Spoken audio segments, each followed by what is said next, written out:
నమస్కారం, న్యూస్ విజన్కు స్వాగతం. ముందుగా ముఖ్యాంశాలు.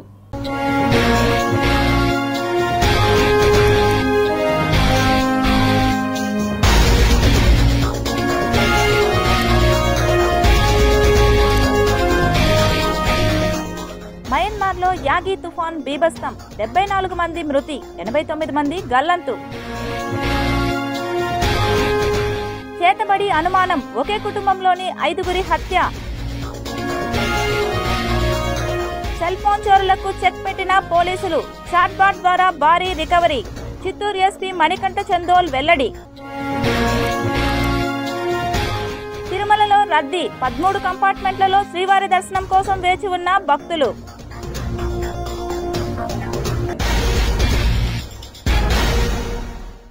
యాగి తుఫాను రాక మయన్మార్లో వినాశనానికి కారణమైంది. ఇందులో కనీసం 74 మంది మరణించినట్లు నివేదించబడింది. మొదట్లో ఈ సంఖ్య 33 ఉండగా ఇప్పుడు మృతుల సంఖ్య పెరిగింది. ఇంతకుముందు టైఫూన్ యాగి వియత్నాం, ఉత్తర థాయిలాండ్, లావోస్లో విధ్వంసం సృష్టించింది. 260 మందికి పైగా మరణించారు. చాలా విధ్వంసం సృష్టించిన ఈ తుఫానులో చనిపోయిన, తప్పిపోయిన వ్యక్తులకు సంబంధించి ఈ తాజా గణాంకాలు పాలక military council senior general మినాంగ్ Hlaing చేసిన ప్రకటన తర్వాత వచ్చాయి. దీనిలో మయన్మార్ విదేశీ దేశాల నుండి సహాయం కోరుతున్నట్లు చెప్పారు. అంతకుముందు బుధవారం వరదలు మయన్మార్లోని మాండలే, బాగో, రాజధాని నైపిటావ్లోని లోతట్టు ప్రాంతాల్లో పెద్ద ఎత్తున విధ్వంసం సృష్టించాయి. ఆ తర్వాత శుక్రవారం మినాంగ్ హ్లైంగ్ సైనిక అధికారులు ప్రభావిత ప్రాంతాలను సందర్శించి నైపిటావ్లో సహాయక చర్యల గురించి సమాచారాన్ని తెలుసుకున్నారు. రెస్క్యూ, రిలీఫ్ ఆపరేషన్ల నిర్వహణ అవసరాన్ని జనరల్ నొక్కి చెప్పారు. బాధితుల కోసం విదేశీ సహాయం కోరారు. 2008లో వచ్చిన నర్గీస్ తుఫాన్లో 100 మందికి పైగా అదృశ్యమయ్యారు.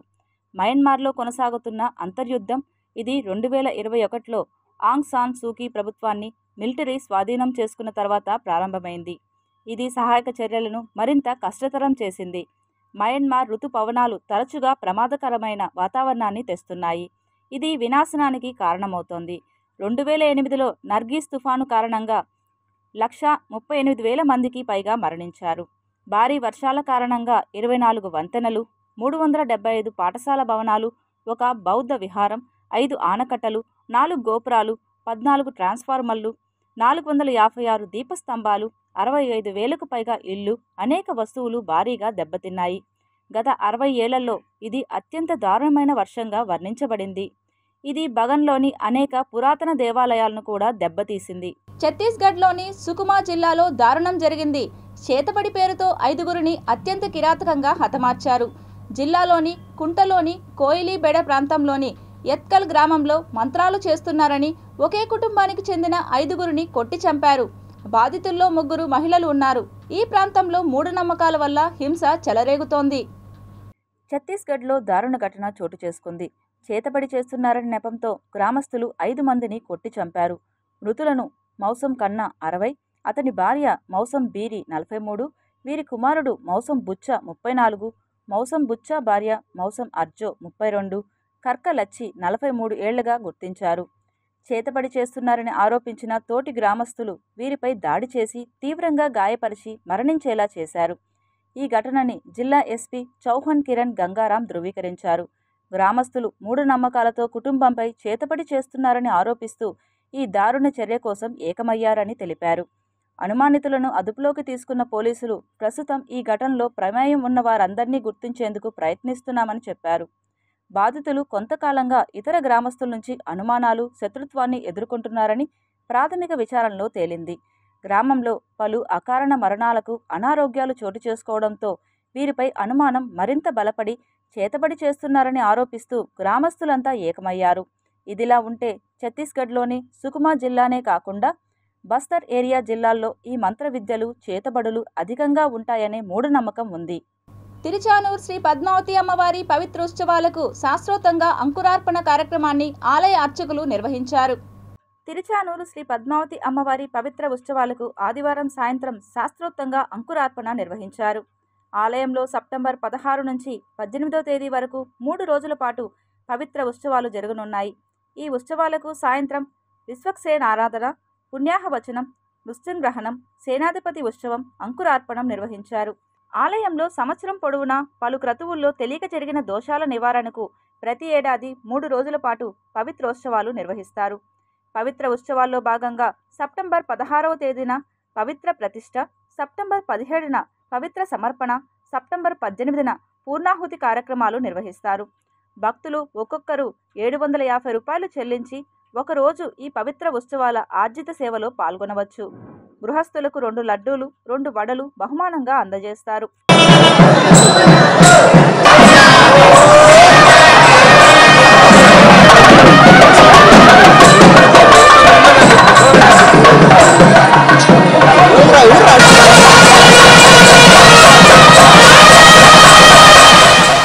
త్రిదినాత్మక పూర్వకంగా పవిత్రోత్సవము నాడు అంకురార్పణముతో ప్రారంభమైనది.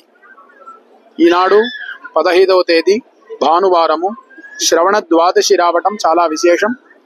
ఈరోజు అంకురార్పణంతో ఈ పవిత్రోత్సవము ప్రారంభమైనది.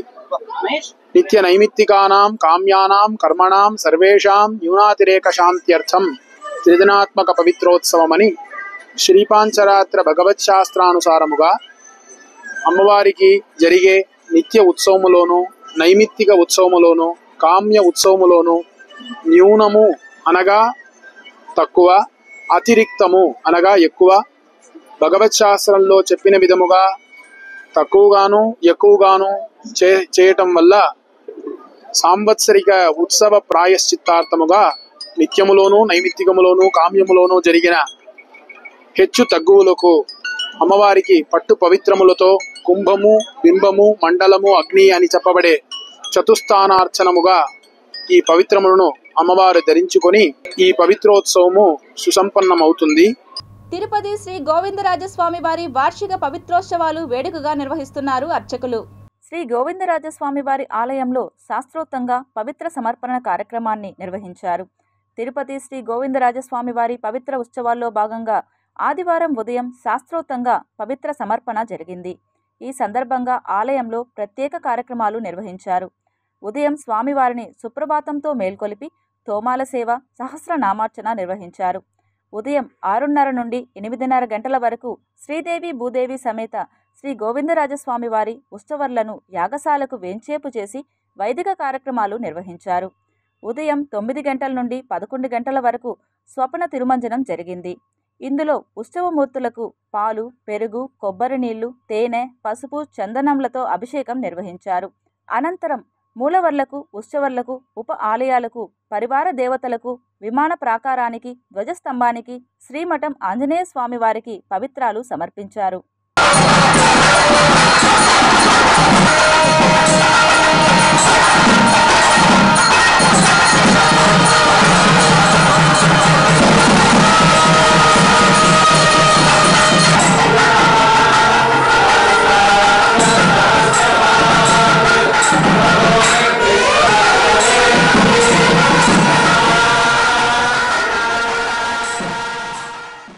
తిరుమల తిరుపతి దేవస్థానంలో భక్తుల రద్దీ నెలకొంది.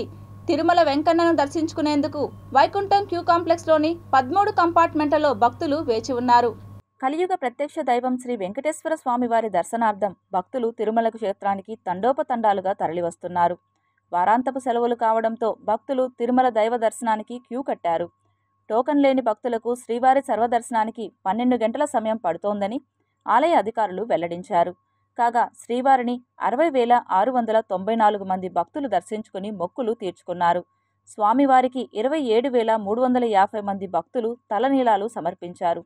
శ్రీవారి హుండీ ఆదాయం 3.78 కోట్లు వచ్చినట్లు టీటీడీ అధికారులు వెల్లడించారు. 3 రోజులు సెలవు వచ్చింది కాబట్టి స్వామివారిని దర్శించుకుందామని అనేక శ్రమలకు వచ్చాము. శనివారం ఉదయం 4:30కి దిగిన వాళ్ళం అలిపిరి మెట్ల దగ్గరికి వెళ్ళాము. అక్కడ దర్శనానికి టోకెన్లు అయిపోయినాయి అన్నారు. శ్రీవారి మెట్ల దగ్గరికి వెళ్ళాం. అక్కడ దర్శనానికి టోకెన్లు అయిపోయినాయి అన్నారు. కాలినాటనే శ్రీవారి మెట్ల ద్వారా కాలినాటకనే వచ్చాము. అయినా రాత్రి 1 గంటకి చేరుకున్నాము క్యూ లైన్లోకి. అప్పుడు స్టాంపింగ్ వేసి మీకు రేపు ఉదయం 10 గంటలకి, ఈవినింగ్ 10 గంటలకి దర్శనం అని టోకెన్ ఇచ్చారు. రాత్రి 10 గంటలకి. అని చాలా చాలా అన్యాయంగా కాలినడక భక్తులకి ఉచితంగా ఏదో చేస్తున్నాం అంటున్నారు. కానీ అటువంటిది ఏమీ జరగట్లేదు. సామాన్య భక్తులకి చాలా అన్యాయం జరుగుతుంది. ఈ విధంగా నేను ఖచ్చితంగా చెప్పగలను. 300 లైన్లో చిన్నపిల్లలు ఉన్న వాళ్ళని అందరినీ అదే లైన్లో ఇడిచిపెట్టే వరకు బాగా రద్దీ వల్ల చిన్నపిల్లలు బాగా ఏడుస్తూ చాలా బాధ చూడలేకపోయాం మేము వాళ్ళది. నేను తిరుపతి దేవస్థానం వారికి చిన్న అడ్వైజ్ ఏంటంటే కొంచెం వాళ్ళకి సపరేట్గా చిన్నపిల్లలతో సహా సపరేట్గా వాళ్ళని ఇడిస్తే చాలా బాగుంటుందని కోరుతున్నాను నేను. అక్కడ పాదాల దగ్గర టోకెన్లు తీసుకొని వచ్చి దర్శనం చేసుకునేటప్పటికి ఒక 6 hours పట్టింది. మొత్తం సదుపాయాలన్నీ బాగానే చేకూర్చారు. చాలా ధన్యవాదాలు. వచ్చాము మేము శ్రీవారి దర్శనానికి. మాకు 5 గంటల సమయం పట్టింది. బాగా ఫెసిలిటీస్ అన్నీ బాగున్నాయి. చాట్ బాట్ ద్వారా ఇప్పటి వరకు 4,96,00,000 విలువ చేసే 2,335 సెల్ ఫోన్లు రికవరీ చేసినట్లు ఎస్పీ మణికంఠ చందోల్ తెలిపారు. మనము ప్రతి రోజు అండ్ ప్రతి నెల కూడా ఎవరైతే ఫోన్లు వాళ్ళు వివిధ ప్లేసెస్లో లాస్ అయ్యారు అంటే వాళ్ళు ట్రావెల్ చేసేటప్పుడు పోగొట్టుకోవడం కానీ లేదా ఇంటి దగ్గర లేకపోతే ట్రావెల్ చేసేటప్పుడు ఎవరైనా కొట్టేయడం కానీ జరుగుతుంటాయి. ఇలా మొబైల్స్ ఎవరైతే కోల్పోయారో వారందరికీ కూడా ఎటువంటి ఎఫ్ఐఆర్ అవసరం లేకుండా మన వాట్సాప్ నెంబర్లో వచ్చిన కంప్లైంట్స్ ద్వారా లేదా ఆన్లైన్లో సిఈఐఆర్ వెబ్సైట్లో వచ్చే కంప్లైంట్స్ ద్వారా వాటినన్నింటినీ కూడా మనం రెగ్యులర్గా చెక్ చేస్తూ ఉండి ప్రతిరోజు కూడా ఈ ఫోన్స్ రికవరీ చేయడంలో మన స్టాఫ్ ఎప్పుడు నిమగ్నమై ఉంటారు. దీనిలో భాగంగా ఈ నెల 8వ దశలో మొత్తం 305 ఫోన్లు రికవరీ చేశాము. 66 లక్షలు. ఇప్పటికీ ఈ 8 దశల్లో కలిపి 2,335 ఫోన్స్ రికవరీ చేయడం జరిగింది. వీటి వర్త్ మొత్తం కలిపి 4,96,00,000. ఇందులోనే 8వ దశలో మనం 305 ఫోన్స్ మీ ముందరే కనిపిస్తున్నాయి. వీటి వర్త్ 66 lakhs. వీటిని కూడా వాటి ఒరిజినల్ ఓనర్స్ ఐడెంటిఫై చేసాము. వాళ్ళకి కాల్స్ చేసి మన చిత్తూరులో వాళ్ళు వచ్చి వాళ్ళ ఒరిజినల్ ఓనర్కి రిస్టోర్ చేయడం జరుగుతుంది. ప్రజలందరి సహకారంతో తిరుపతి ఆధ్యాత్మిక క్షేత్రాన్ని పవిత్రతను కాపాడేందుకు తిరుపతి అర్బన్ జిల్లా పోలీస్ శాఖ నడుం బిగించిందని Tirupati sub division DSP Venkatanarayana పేర్కొన్నారు. తిరుపతి అర్బన్ జిల్లా ఎస్పీ సుబ్బరాయుడు ఆదేశాల మేరకు సబ్ డివిజన్ పరిధిలోని స్పా సెంటర్లపై దాడులు నిర్వహించగా C7 స్పా సెంటర్ నందు 4 మహిళలు మరియు 3 వ్యక్తులను అదుపులోకి తీసుకున్నట్లు వెంకటనారాయణ తెలిపారు. తిరుపతి ఈస్ట్ పోలీస్ స్టేషన్లో ఏర్పాటు చేసిన విలేకరుల సమావేశంలో వెంకటనారాయణ మీడియాతో మాట్లాడుతూ పవిత్ర పుణ్యక్షేత్రంలో పవిత్రతకు విఘాతం కల్పించేటటువంటి వారిపై చట్టపరమైన శిక్షలు తప్పవని పేర్కొన్నారు. పవిత్రతను కాపాడేందుకు ప్రజలందరూ సహకరించాలని, ప్రజలందరి సహకారం ఉంటే అసాంఘిక శక్తులను ఆకతాయిలను అణచివేసేందుకు పోలీస్ శాఖకు అవకాశం ఉంటుందని పేర్కొన్నారు. ముఖ్యంగా యువత చెడు వ్యసనాలకు, మత్తు పదార్థాలకు బానిస అయిన వారిపై శాఖాపరమైన చర్య తీసుకునేందుకు ఉపేక్షించబోమని పేర్కొన్నారు. స్పా సెంటర్ల పేరుతో వ్యభిచారం చేయిస్తున్న C7 స్పా సెంటర్పై ఆకస్మిక దాడులను నిర్వహించామని తెలిపారు. పట్టుబడిన వారిని మీడియా ముందు ఉంచారు. ఈ స్పా వెనక ఎంత పెద్దవారు ఉన్నా కూడా విడిచిపెట్టే ప్రసక్తే లేదని, ప్రజలందరూ పోలీస్ శాఖకు సహకరించాలని కోరారు.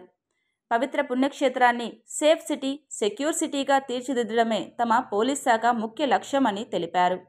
ఈ కార్యక్రమంలో east CI Maheshwar Reddy, SI Nagendra, ఇతర పోలీస్ సిబ్బంది పాల్గొన్నారు.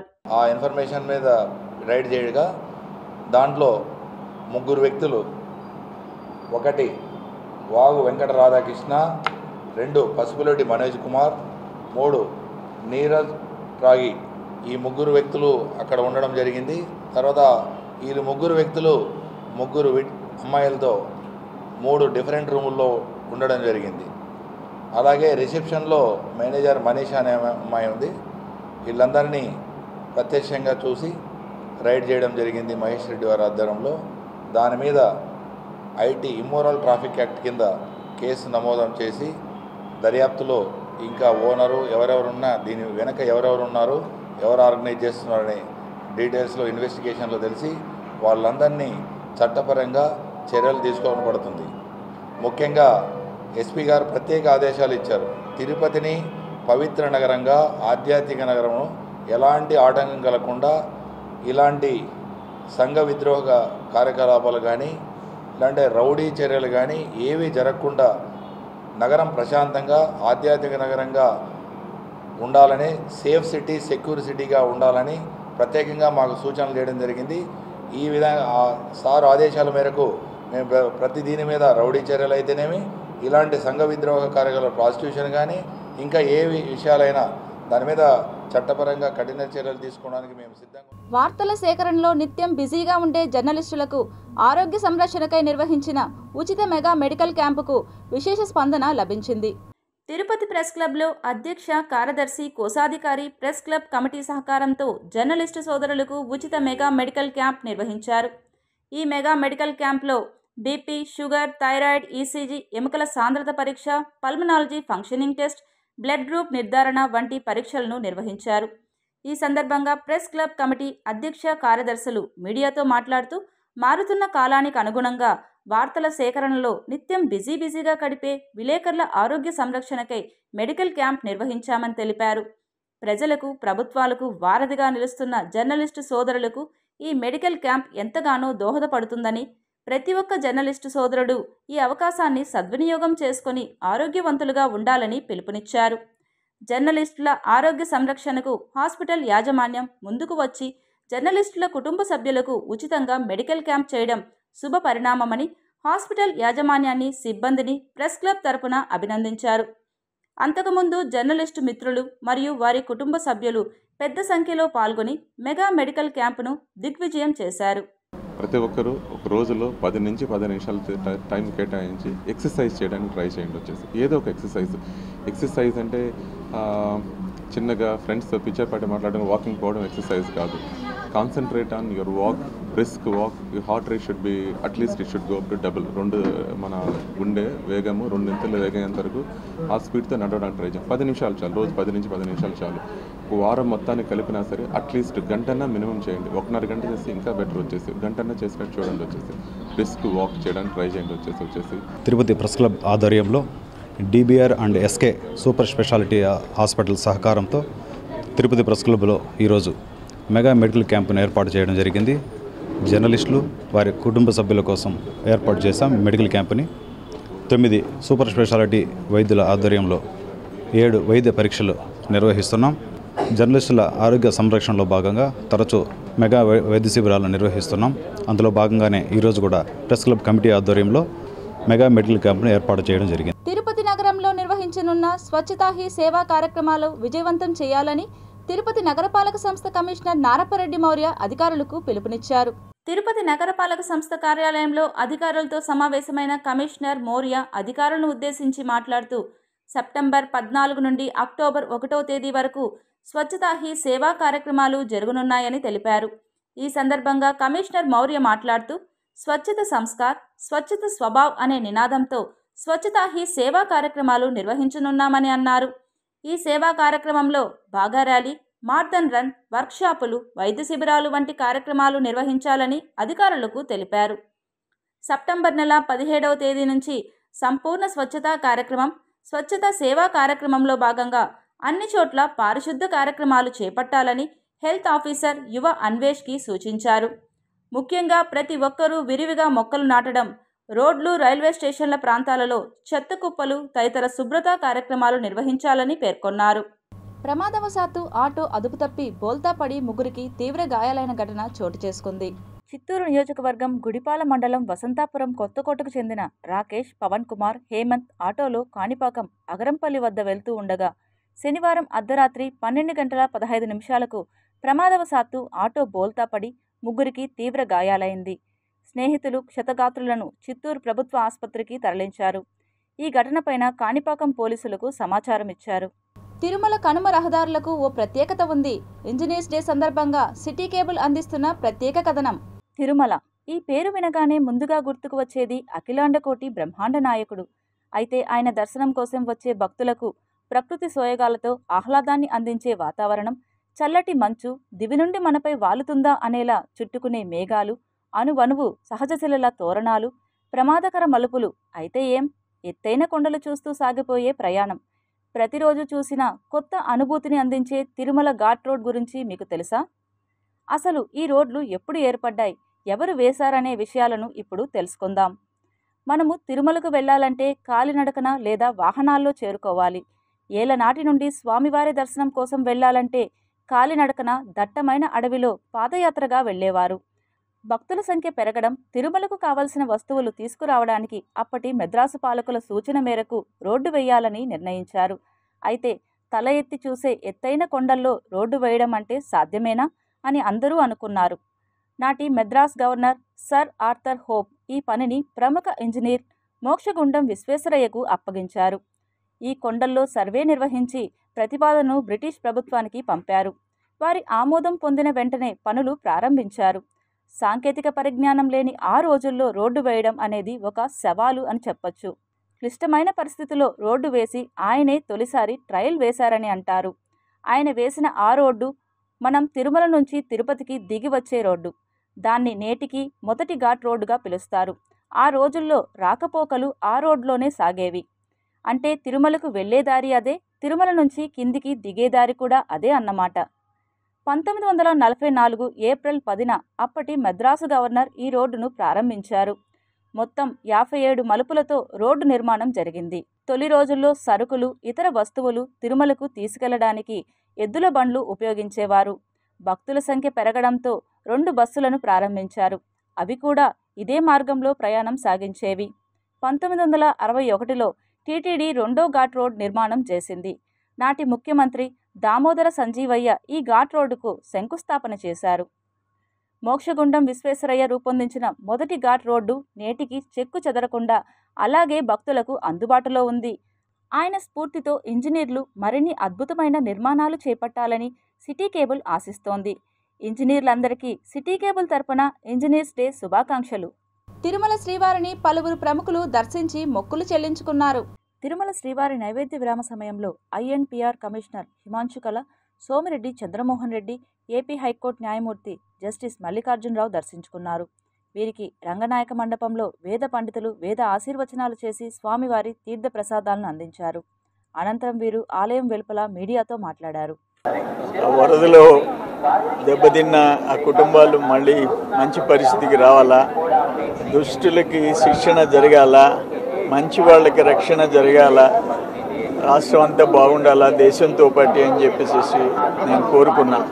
మనం చూసాము ఈ రాష్ట్రం 2014 డివైడ్ అయిన తర్వాత మనకి రాజధాని లేకుండా పోవటము, ఇవన్నీ హైదరాబాద్ లాంటి హైటెక్ సిటీని మనం వదులుకొని రావటం, రెవెన్యూ లాస్ కావటము, ఇవన్నీ ఆల్ ఐటీ కంపెనీస్ హైదరాబాద్కి పరిమితం కావటం, మళ్ళీ ప్రజలు కోరుకున్నట్టుగా భారీ మెజారిటీతో చంద్రబాబు నాయుడు గారిని కూటమి ప్రభుత్వాన్ని గెలిపించారు.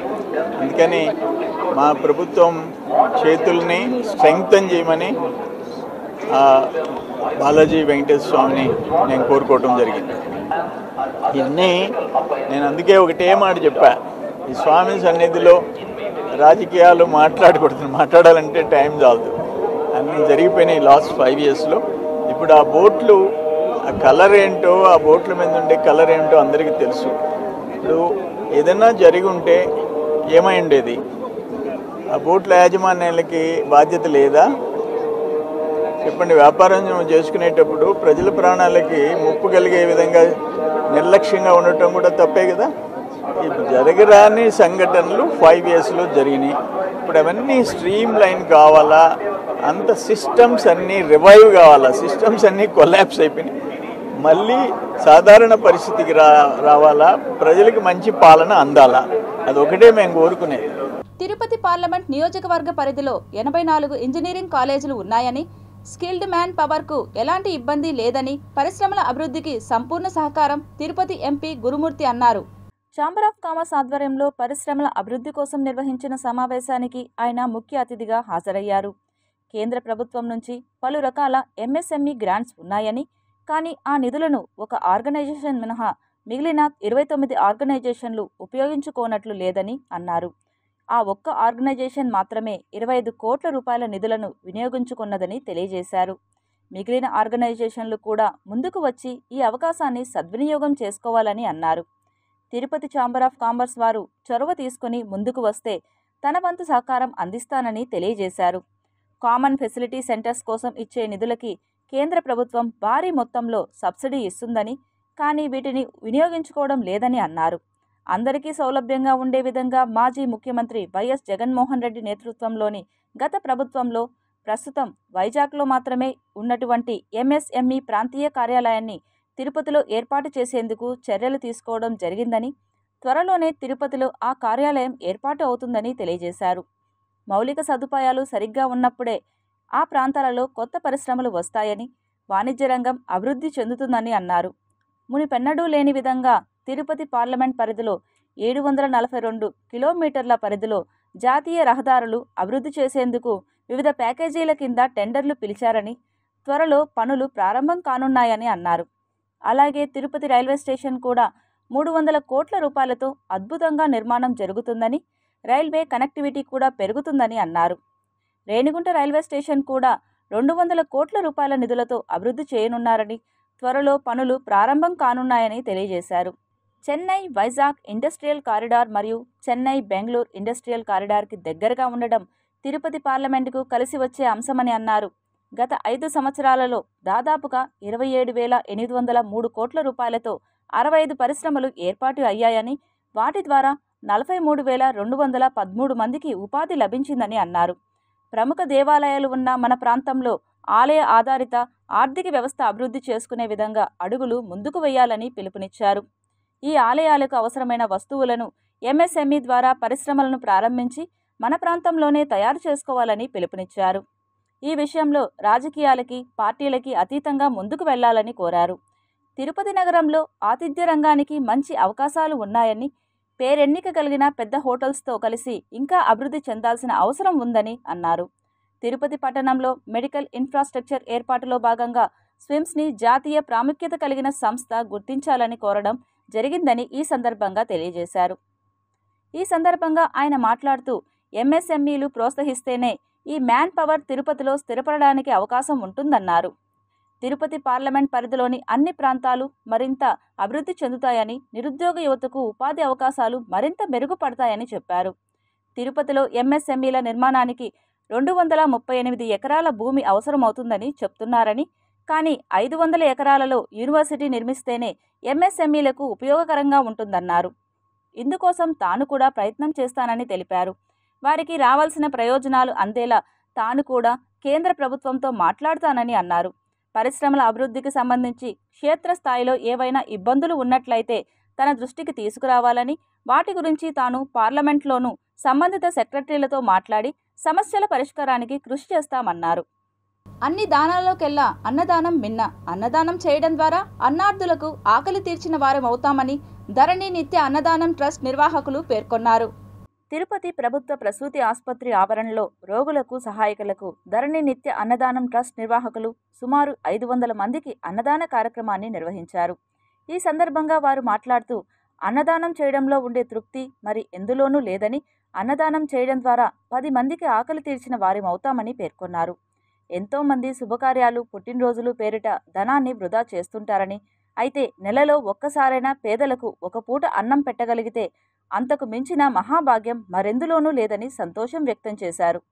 ప్రతి బేస్తవారం ఒక 2 years చేశాను. ఆ తర్వాత నాకు ఉన్న ఒక సంకల్పం ఏంటంటే, మనం నిత్యం ప్రతిరోజు కూడా చేయడానికి ఆ భగవంతుడు ఆశీస్సులతో మనం చేయాలనే ఒక సంకల్పంతో స్టార్ట్ చేశాను.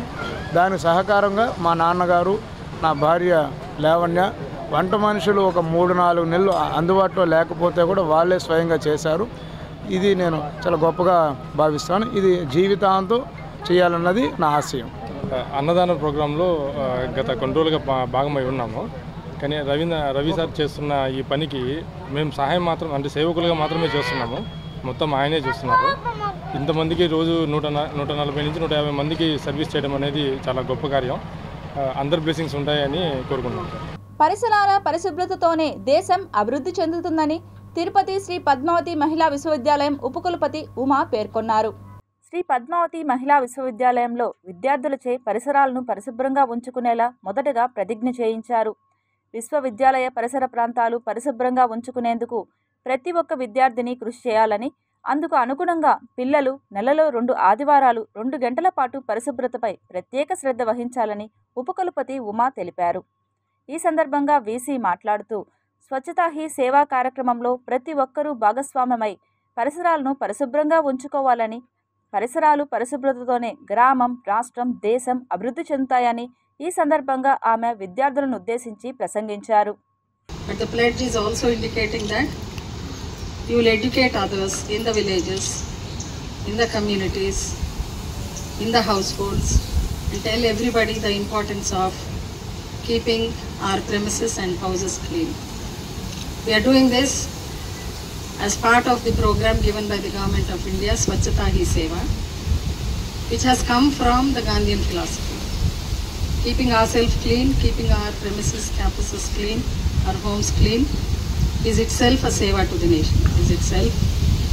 ఫోరం ఫర్ ఆర్టీఐ తరపున తనపై నమ్మకం ఉంచి రాష్ట్ర శాఖ వర్కింగ్ ప్రెసిడెంట్గా నియమించినందుకు ఎఫ్ఆర్టీఐ నాయకులకు రేవతి కృతజ్ఞతలు తెలిపారు. తిరుపతి ఫోరం ఫర్ ఆర్టీఐ కార్యాలయంలో ఏర్పాటు చేసిన సమావేశంలో వర్కింగ్ ప్రెసిడెంట్గా తిరుపతికి చెందిన రేవతిని ఏకగ్రీవంగా ఎన్నుకున్నారు. అంతకుముందు ఎఫ్ఆర్టీఐ సభ్యులు నూతనంగా ఎన్నుకోబడిన రేవతిని శాలువతో సత్కరించి అభినందించారు. అంతకుముందు పలువురు సభ్యులకు గుర్తింపు కార్డును అందజేసి సమాచార హక్కు చట్టాన్ని ప్రజలందరికీ అవగాహన కల్పించేలా ముందుకు తీసుకెళ్లాలని జాతీయ నాయకులు అజయ్ ప్రసన్న కుమార్ రాష్ట్ర వర్కింగ్ ప్రెసిడెంట్ రేవతికి తెలిపారు. ఆమె యొక్క సర్వీసెస్ని ఆంధ్రప్రదేశ్ రాష్ట్ర వ్యాప్తంగా కూడా ఇంకా బాగా ఉపయోగించుకోవాలని ఎఫ్ఆర్టీఐ సంస్థ ఆశిస్తుంది. మేడం గారు కూడా తదనుగుణంగా కృషి చేసి మా ఆర్టీఐ మీద, లోకాయుక్త మీద, హ్యూమన్ రైట్స్ మీద, సమాచార హక్కు చట్టం యొక్క అవగాహన ప్రజలకు తెలియజేస్తూ గవర్నమెంట్ అధికారులకు గవర్నమెంట్తో అనుసంధానంగా వ్యవహరిస్తూ మెంబర్షిప్స్ని ముమ్మరంగా రాష్ట్ర వ్యాప్తంగా అన్ని జిల్లాల్లో పెంచుతారని ఆశిస్తూ నాకు ఇచ్చిన ఈ పదవిని నేను గౌరవంగా కాపాడుకుంటాను. అదేవిధంగా నాకు వచ్చిన ఈ టీం మెంబర్స్కి అందరికీ మన స్టేటు ప్లస్ మండలు, టౌను, జిల్లా ప్రతి ఒక్క మన మెంబర్కి అందరికీ నా కృతజ్ఞతలు తెలియపరచుకుంటున్నాను. వార్తలు ముగించే ముందు ముఖ్యాంశాలు మరోసారి చూద్దాం.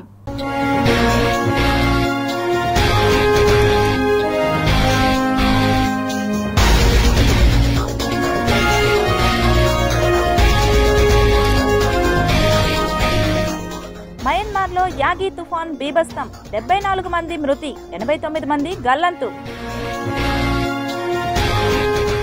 చేతబడి అనుమానం, ఒకే కుటుంబంలోని 5గురి హత్య. సెల్ ఫోన్ చోరులకు చెక్ పెట్టిన పోలీసులు, చాట్బాట్ ద్వారా భారీ రికవరీ. చిత్తూరు ఎస్పీ మణికంఠ చందోల్ వెల్లడి. తిరుమలలో రద్దీ, 13 కంపార్ట్మెంట్లలో శ్రీవారి దర్శనం కోసం వేచి ఉన్న భక్తులు.